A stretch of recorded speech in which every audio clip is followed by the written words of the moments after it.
407 years ago, our fathers brought forth on this continent a new nation, conceived in liberty, and dedicated to the proposition that all men are created equal. Now we are engaged in a great civil war, testing whether that nation, or any nation, so conceived and so dedicated, can long endure.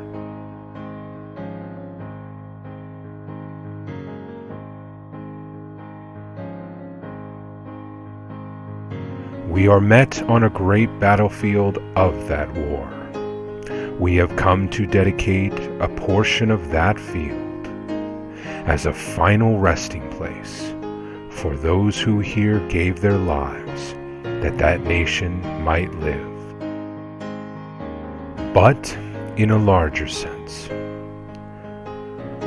we cannot dedicate, we cannot consecrate, we cannot hallow this ground, the brave men, living and dead, who struggled here, have consecrated it far above our poor power to add or detract. The world will little note, nor long remember what we say here, but it can never forget what they did here. It is for us the living, rather, to be dedicated here to the unfinished work which they who fought here thus far so nobly advanced. It is rather for us to be here dedicated to the great task remaining before us, that from these honored dead we take increased devotion to that cause for which they gave the last full measure of devotion.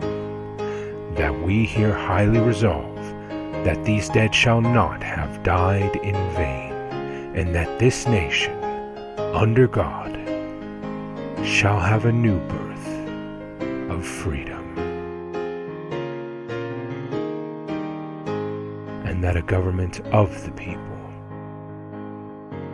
by the people, for the people, shall not perish from the earth.